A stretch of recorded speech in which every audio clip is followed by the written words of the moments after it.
Hi, this is Miss K. I'm here to talk to you about plate presentation and garnishing. I wish I was there with you, but this is about as close as we're going to get. So um, hang in there with me. We'll get through all the slides, and then you guys will be plate presentation pros, and your plates next week will be spectacular. So if you look at this first slide, there are some really pretty plates here. And I think the reason I like these plates so much is not the traditional setup. We don't use the surface of the plate. It's a stacked presentation. So things are stacked up. And I like this stacked presentation because it allows us to have a glimpse of what's inside. We get to see the different layers and we get to see more of what's happening in the dish.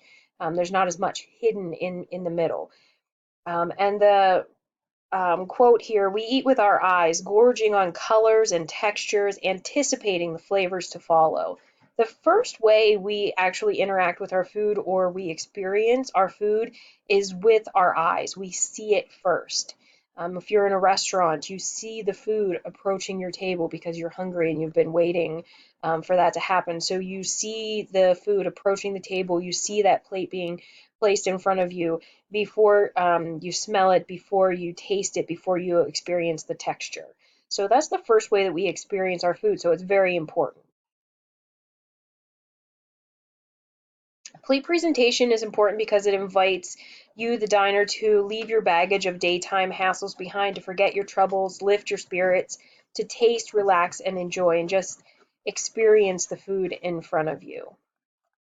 What would you do if this were your dinner? How would you feel about that plate being served to you as your dinner? Would you be excited? Would you be upset? Think really thoroughly. How would you feel? And if you were going to be upset, why? What is it about it that makes it look unappetizing? Is it the color? Is it the appearance of the texture? Some things to remember as you are preparing your plates. You should keep in mind balance, shape, texture, flavor, portion size. And I'm going to go over each of those on another slide, so don't panic. Okay, let's start with balance. The balance should be in colors. There should be a balance of 2 or 3 colors, not just different shades of one color. And we talked about this a little bit when we were finding those pictures yesterday of perfectly plated plates and then ugly plates. We talked about the need for more color. Different shades of tan does not look nice on a plate. You need color to help it to pop, to stand out. And so you see a multitude of colors on this plate. Another thing to keep in mind is shape. You should use a variety of shapes. You don't want everything to be round or everything to be square. In this one, you see the round macaroon at the top. You see the flower, which is a completely unique shape. So you want more than one shape in your food. And think about height, again, just like that first slide, think about height as a variation, stacking and layering so that you can see the different foods that are involved. The third thing to keep in mind is texture. You want more than one texture on the plate. Always aim to combine a balance of textures. Not too many foods of texture, but you do want, for example, in this picture, we have the sauce at the bottom. We have the strawberries, which have their own unique texture with the little bit of seeds on the outside. There is an ice cream, which is another smooth texture. And then on top, there's that candied shape that is nice and crunchy. So you want something smooth, something crunchy, a variety of textures. The next one is flavor. You want to keep in mind flavors. And yes, I know that you cannot see flavor, but when you see your food, you get an anticipation of the flavors to follow because if it's a food that you've experienced before, you know what to anticipate. You know that this dish here would have a chocolate and a peanut butter flavor, a little bit of a salty and a sweet at the same time. So you can anticipate the flavors that are to come. You need to know how flavors work together so that when you combine them, you know that they work together well. I'm sorry, can you hear the puppies fighting in the background? I apologize. Just a moment. Okay, so I've sent the puppies away. Hopefully they won't interrupt again. I thought the kids would be the ones to interrupt, but no. We talked about flavor, and you can't see flavor, but you can anticipate the flavor that is to come. So next on to portion size. You should make sure you balance the portion size with the size of your plate. If you've ever been served a really large plate with a little tiny portion in the middle of it, it's really not a nice feeling because you see so much empty space on the plate, you feel that you haven't been served a full plate of food, that you're missing something. Somebody has gypped you. You haven't gotten all of your food. And the same thing happens when you have a small plate with too much food on it. It looks messy because the food is falling off the side. You want to always consider the rim of the plate, that edge around the outside, to be like the frame of your food, the frame of your artwork. You shouldn't have food on the frame itself, just inside of that frame. So keep in mind portion size. Use a plate that is appropriate to the size of the portion. If you have a small portion to serve, use a small plate. And if you have a large portion, use a larger plate. And speaking of plates, there are a lot of choices, a lot more than there were in the past. You should choose a plate that complements your food presentation. Keep it simple. A simple white plate is a really great way to go, or something with a pale pastel color. You don't want anything that is a really bright and bold color, because although that might be a great representation of your personality, bright and bold, it really can sometimes clash with the food that you're presenting, and then it doesn't look very appealing. So you want to keep it to a white plate or a very pale color, so that it's more in harmony with your food and doesn't compete with it or clash with your food. You also, sorry, want to keep the design around the edge of the plate fairly simple as well, because again, you don't want something that's going to clash with or compete with the food. So something very simple is a great way to go. We have round dinner plates. The bigger the better, but don't go too large just for the sake of it. You want it to still be appropriate to the size of the portion.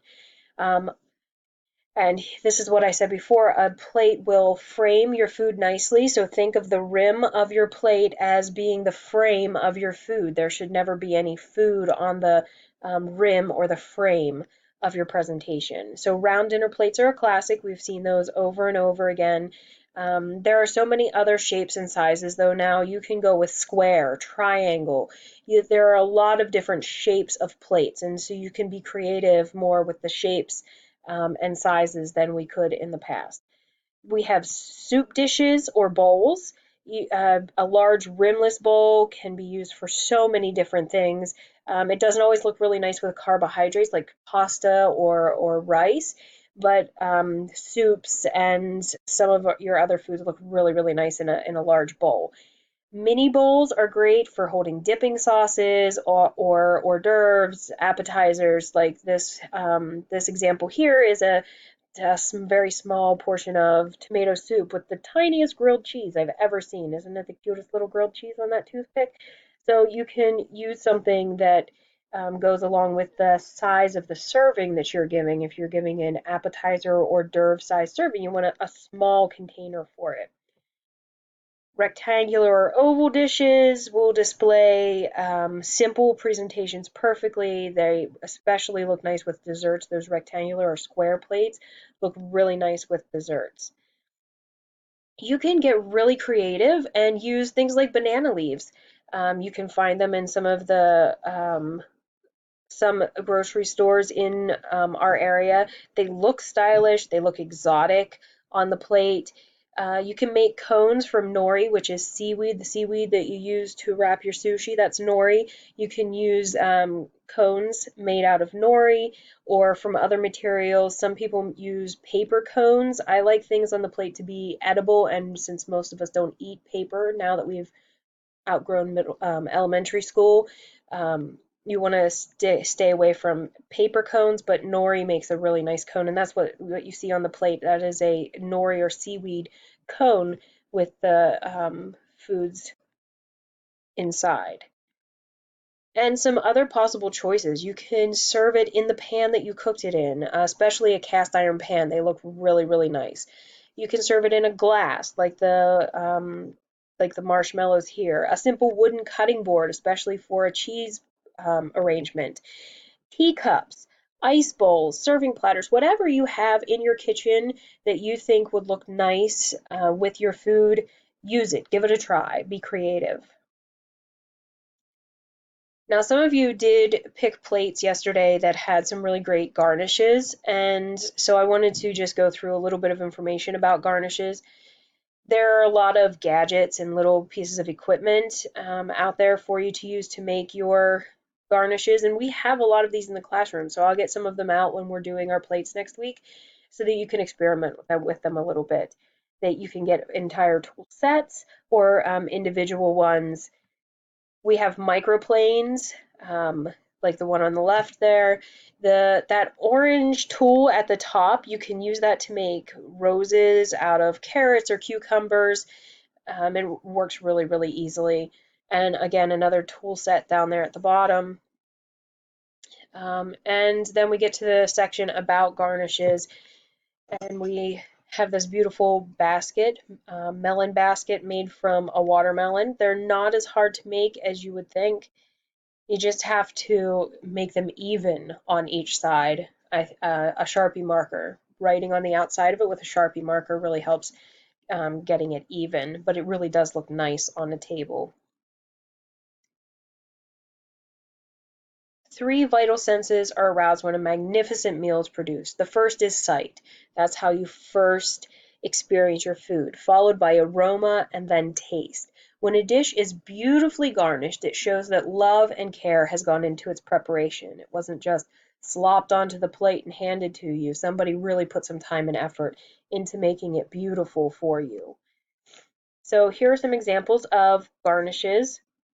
They can be made from vegetables like the carrot and radish flowers on the left, the little radish ladybug, and then even more vegetable flowers in that bottom right hand picture.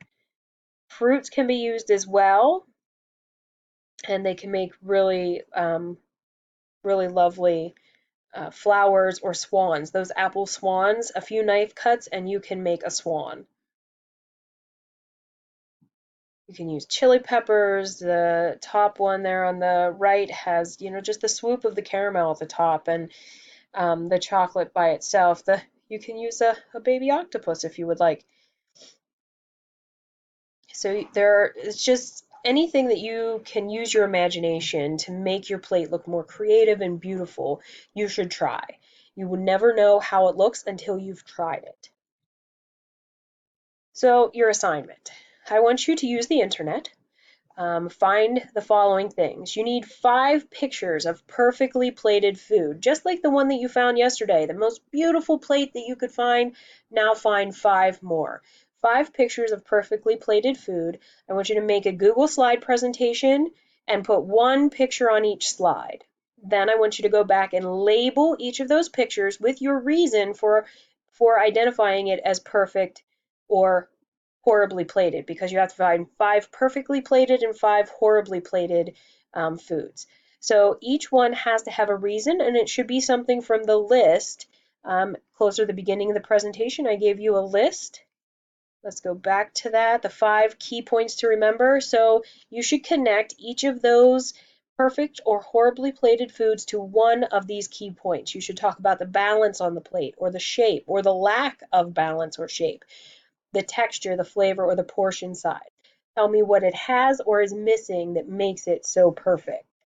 So each slide should have a picture and it should have a reasoning for including it. 5 perfectly plated foods, 5 horribly plated foods.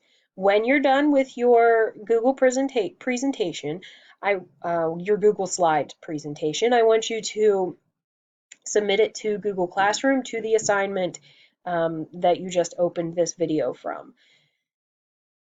And that's all you have for today. That you should be able to get that finished either by the end of class today or by sometime in class tomorrow. Okay? Good luck.